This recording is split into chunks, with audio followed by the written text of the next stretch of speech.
जानते हैं 11th house के बारे में कि सभी ग्रह यहाँ बैठकर कैसा फल देते हैं।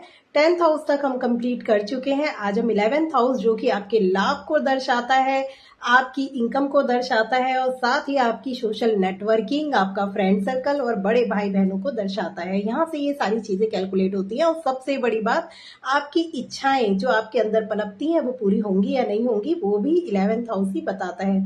तो बहुत इंपॉर्टेंट है 11th हाउस, क्योंकि इसे उपचय भाव की संज्ञा दी गई, यानी कहा गया कि यहाँ पर कोई भी ग्रह बैठ जाए अच्छा ही फल देता है, सामान्यता, यानी जनरली वो अच्छा फल देगा, लेकिन उसके बाद भी हमें ये देखना होता है कि वो पावरफुल है या नहीं, या वो कितने फल आपको अच्छे दे सकता है। नॉर्मल प्रिडिक्शन जो यही किया जाता है कि इस भाव में अच्छे फल ही देते हैं सभी ग्रह, लेकिन फिर भी मैं देखती हूँ कि अगर वो अच्छी स्थिति में नहीं बैठता तो फिर दिक्कतें परेशानियां तो होती ही हैं, क्योंकि ऐसा तो नहीं होता कि अगर अच्छे फल देता तो हर एक किसी का कोई ना कोई ग्रह यहाँ बैठा है तो हर एक की इच्छाएं पूरी होती बिना किसी रुकावट के, पर ऐसा तो नहीं होता ना। तो इसीलिए ये सिर्फ कहने की बात है, यहाँ बैठकर हर ग्रह उसी तरीके के फल देता है जिस स्थिति में वो बैठा हुआ है।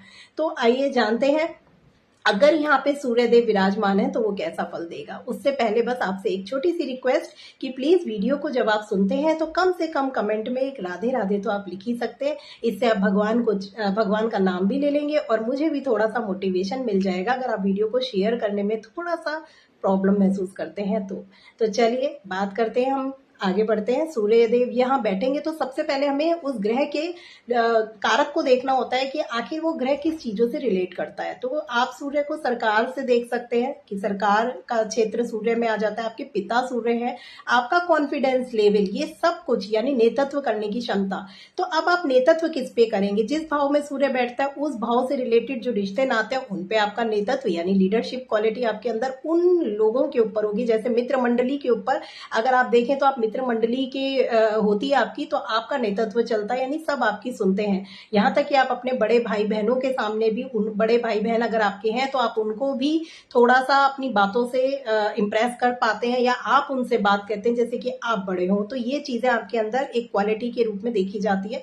आपको सरकार से लाभ मिल सकता है, मित्रों से लाभ मिल सकता है, बड़े भाई बहनों को भी आपसे लाभ हो सकता है, उनसे आपको लाभ मिल सकता है, लेकिन तब होगा जब आपका वो सूर्य यहाँ पर अच्छी स्थिति में बैठा होगा, कि वो नीच राशि में ना हो। सूर्य तो कभी अस्त होता ही नहीं, पाप कर्तरी दोष में आ सकता है, ग्रहण लग सकता है। तो ऐसी स्थिति में सूर्य थोड़ा सा कम ज्यादा प्रॉब्लम करता है अगर वो ऐसे है। इसके साथ आप देखेंगे कि जो आपका कॉन्फिडेंस लेवल है वो बहुत गजब होगा इन क्षेत्रों से रिलेटेड, और इच्छाएं तो आपकी फिर बहुत अच्छे से पूरी होंगी जब सूर्यदेव यहाँ बैठे हैं। और आपकी इच्छाओं का कारक आपका आत्मविश्वास होगा। आप आत्मविश्वास के बल पर अपनी हर इच्छा पूरी कर सकते हैं। नमस्कार।